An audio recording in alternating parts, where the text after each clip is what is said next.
Welcome back to blackgirlcouch Reviews. I'm your host, Christina. We're back to discuss episodes 14 and 15 of Bleach, Season 1, Back to Back, A Fight to the Death. Story by Tetsuhito Sato. Written by Masashi Soko and directed by Noriyuki Abe. Khan's Great Plan. Story and directed by Chiaki Khan, and written by Masahiro Okubo. I enjoyed 14 much better than 15. That felt very much like a filler episode, but we are finally hitting the panic button in regards to the Soul Society and what they know, don't know, and how much they're going to allow to continue to happen. And by episode 15, it's clear that their time is up.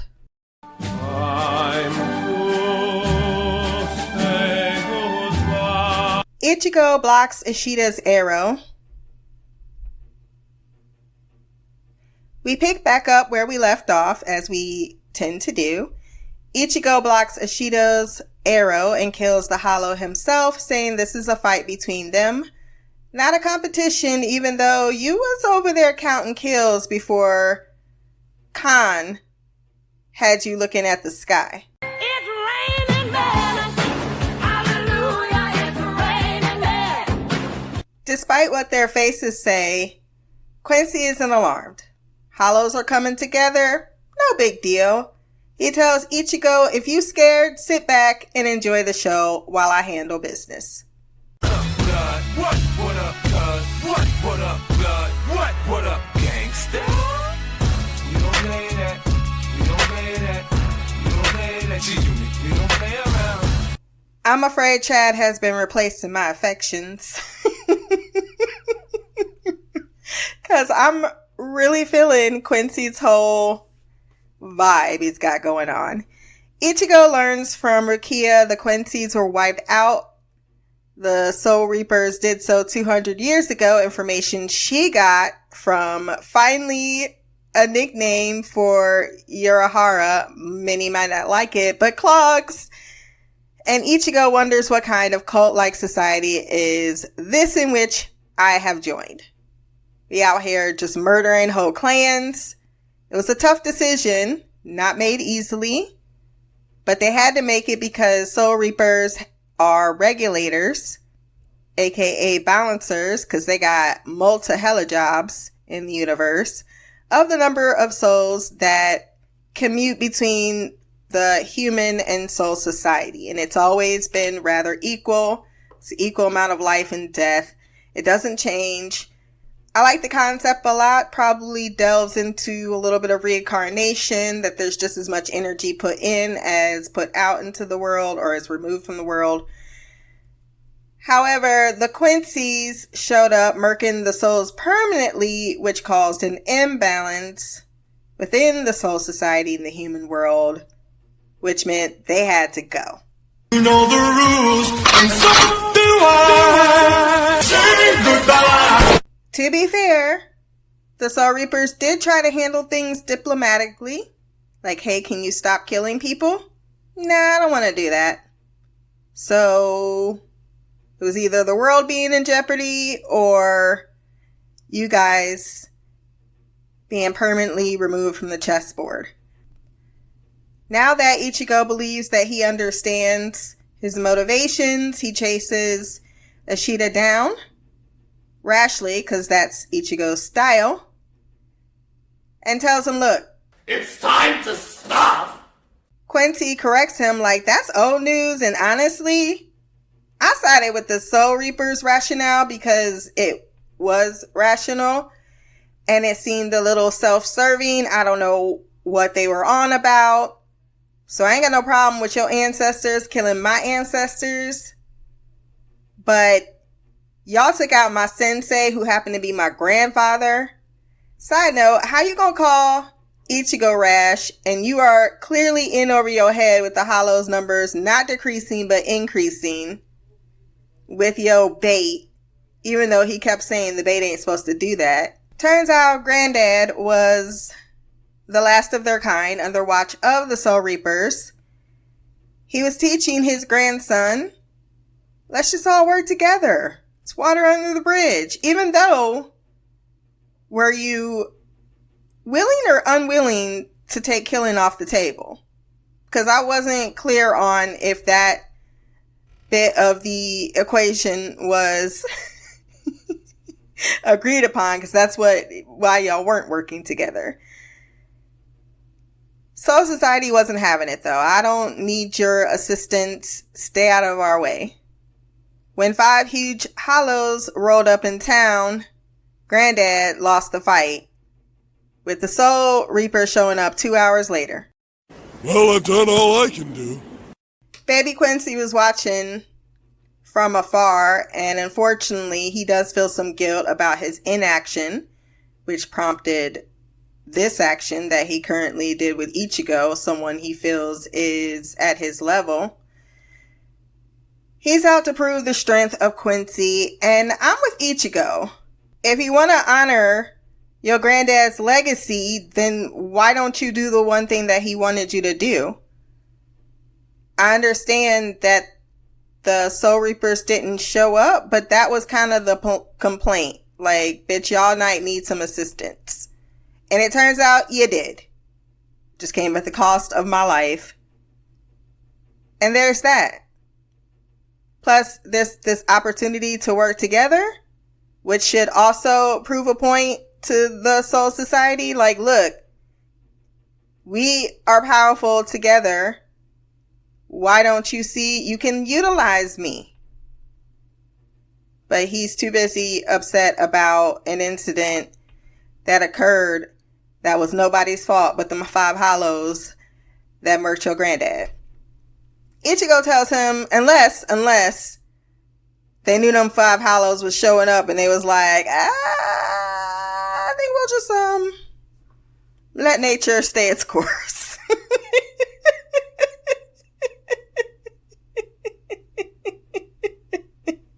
That could be an option.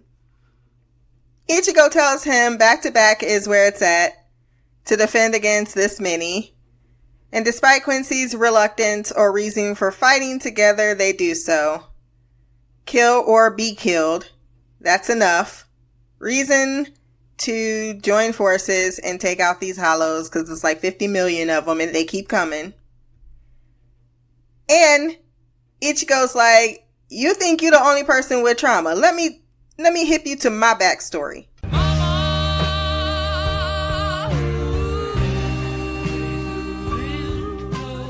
So after telling him his own drives to keep people from pain and suffering, which mirrored what his grandfather was trying to teach him, young blood, to keep people from pain and suffering, he wants to protect Lach, not just his own, but anyone else who might suffer the same fate.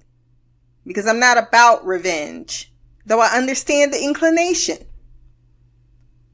He returns the favor of telling him he talks too much, but agrees, saying, I get it. How can we fight another day if we don't survive this one?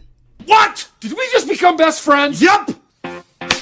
You want to go do karate in the garage? Yup! Just as they start getting their groove on, a new threat emerges. That's a huge bitch! They get back up though, because the little girl and the monster child, Chucky, that's what I'm going to call him now. They show up with a baseball bat and a rocket launcher along with hat and clogs, which means Yorahara is now going to be known as Clogs, to take care of the small fish, while Ichigo and Quincy handle Menos, who is a shit ton of hollows folded together to make something Rukia has only ever seen in school books, and not something one Soul Reaper can handle on their own. They even have a task force for this. Ichigo said, fuck that task force. There's only one way to destroy that. Determination and strength. Are you not embarrassed? This is really embarrassing. Rukia goes up to Clogs being like, you trying to get him killed? And he snapped his fingers and put her into a binding spell, telling Rukia he doesn't intend for Ichigo to be killed, but this battle is necessary for him and her. That was disrespectful, but also kind of badass. He didn't even say no words. It's like, little girl, let me snap these fingers. Very quickly, Ichigo and Quincy realize that there are, well, it's really mainly Ichigo. Because he just, poor child, went after that thing with a lot of blunt force, thinking that was gonna help him out. But he very quickly realizes his plan was dumb, because all he was gonna do was remove the bottom and then the top will fall. Quincy's like, I don't know how the fuck you managed to stay alive. However, when he touches Ichigo's sword, he absorbs his power into his arrow, which increases its size to both of their surprise. I forgot about Chad and Inu. So yeah, they're watching the whole battle unfold, and Inu's like, am I supposed to help? And I keep thinking, do I have to deal with this character? That is one person thus far in this show I have absolutely no interest in. She starts talking and I just want to choke her out for absolutely no reason other than, you are the weakest link. Goodbye. Quincy tells Ichigo to release all of his spiritual energy so that he can destroy the Menos, but Ichigo don't even know how to do what he has been doing.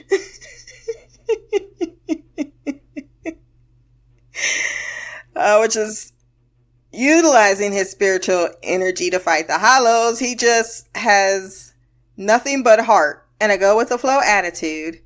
But he is able to release his spirit energy in full. However, it's too much for his body. It does harm the Menos and it withdraws. However, it will actually consume him.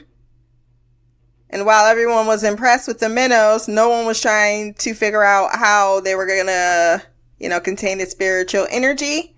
However, Ishida saves his life, absorbing it into his bow and releasing it, all the while begging his grandfather for forgiveness for saving a Soul Reaper, even though he did mention that Ichigo can't die because they like each other, despite the fact that they have differing or consider themselves, mostly Quincy, on opposite sides.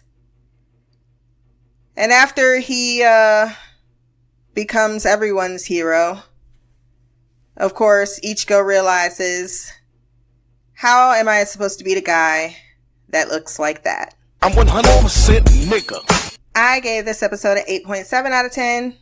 I enjoyed it a lot more than its predecessor that has an inverted score of 7.8 out of 10. I think the most interesting bit about this episode was the black cat, because I really was not expecting that voice to come out of that cat. Was anyone else expecting that voice to come out of that cat? Because I was not expecting that voice to come out of that cat. Very white motherfucker. There's all kinds of music. Fast and loud, soft and slow. Anyhow, Rukia realizes that the defeat of Menos, or Menos showing up in general, is going to reach her peers, which spells impending doom. Whereas Kan wakes up Ichigo not pleased at all that his sister Yuzu has dressed him up in pink frills and given him a bath. Like, that was an actual torturous thing to do. He decides, Kan, if he isn't going to be treated like a comrade or an equal, he is going to run away and find a new owner that will love and cuddle him, give him everything that he desires. Rukia is morose to Ichigo's dismay when she leaves for school. Kan runs into some female classmates of Ichigo and thinks, this is perfect, I'll be adopted, I'm cute, they'll pick me up. However, when he speaks, that's when he became the devil's toy, and homegirl is on the track team. Why are you running? Why are you running? Rukia, is it Rukia? I keep calling her Rukia. I like both. Rukia is joined by Inu, who talks about Ichigo needing to lighten up more and what are the plans for the summer. She has a crush I'm just not supporting. Then we see this black cat descend from a height that feels reasonable for cats to be able to survive, because I just watched a Casual Geographic video about cats and how they can fall from tall heights, but they have a way of like parachuting themselves down. It's amazing. Khan tracks down Inu, planning to have her adopt him and hold him in her Valley of Gods. He needs some milk. However, reality has other ideas, as he is mistaken for a ball and batted out of the school grounds, like any type of grown-ass pervert would be. Ichigo learns their adventure in the park was witnessed when he hears about it in school the next day, but Ishida has been targeted as being weird and talking to himself, and now he is missing, hasn't showed up to school yet. Eventually he does around third period with his arms bandaged, and now everyone speculates that he was in a fight. Rukia tells him, you don't have to feel guilty, it's not your fault. He made his own decisions. But he's still worried, and he invites him to lunch, volunteering his friend for being an asshole to buy. Because he's like, why you want me to sit at lunch with you? What does it matter? I'm getting an ass hat over here to purchase your lunch for you. Well, I guess I'm going then. Rukia, while temporarily caught up in Ichigo's worries, teasing him about it, sits alone on a tree and ponders her own fate, because if she is suspected before, there's a neon sign above her head right now, which means that she probably needs to get the hell out of Dodge. Inu is determined to be friends with her. And now that they all have this secret, they're trying to lunch Avengers Assemble. Chucky and the girl are outside of Clog's shop when the black cat shows up. And it's his other friend, I forget his name all the time, that tells the kids that the black cat is actually named Yorachi, which is Yorahari's best friend. And you can tell by how excited he was to see the cat. Picked it up, and I'm not sure if the cat was planning murder or enjoying it, because you never know with cats. At lunch, while Kiko, is that his name, is forced to tell an interesting story, Quincy says his sympathy for his wounds are misplaced and unwanted, but Ichigo demurs on pity or liking him, and that they both like to eat alone, so let's do it together. A friend observes that their similarities outweigh their differences, while Chad just joins. Back with the girls, that one chick saying all the nutrients go to her breasts. Shots fired. I like her a lot. Rukia is asked if she and Ichigo are a thing, but she admits that they are only friends. I want them to be a thing. I am way more on board with that ship than I am with Inu and Ichigo. Please don't be a thing. But I have a feeling it's going to be a thing because they keep hinting at it. Hime doesn't want to only be friends with Inu though, and is punched in the gut by Tattoo for her excitement and trying to get her undressed right then and there. Despite the fun times, Rukia realizes she doesn't belong here. Khan has made his way to the shop as well, so that he can retrieve weapons to attack Ichigo for his maltreatment from the weird shop guy, and runs into Clogs' BFF, aka the cat, aka Yorichi, who told the kids that he has a mod soul and that he's stuck in the stuffed teddy bear, so they decide to do something about it, which was fuck him up. Rukia finds Ichigo outside of the school, and after assuring that he is fine, can't quite say what she intends to say, which is goodbye. The moment is interrupted by Khan, who admits he fucked up, and his place is with them. He learned his lesson. I will never run away again. You ran away? He's crying and talking to Ichigo, but attached firmly to Rukia. Seen as he needs repair, they take him to Quincy, who very quickly puts him back together once his manhood is tested. But then they dressed him back up in more frills than he started the morning off with. The cat speaks to Clogs in a very mannish tone and says, we ain't gonna talk about the men being here, cause you know there's men here. And he says, well, we gonna talk before or after you get some milk, cause I made you milk. Rukia has left a goodbye note that Ichigo doesn't see when he brings her dinner, and now we know her urgency. There are 2 Soul Reapers who have been sent, and while she's running away, I have a feeling she ain't gonna get far. It's about to go down. So yeah, just not as much going on. Wish we had gotten more on the cat, cause I really like Clogs a lot. And I think that he's got the tea, and I want to be served.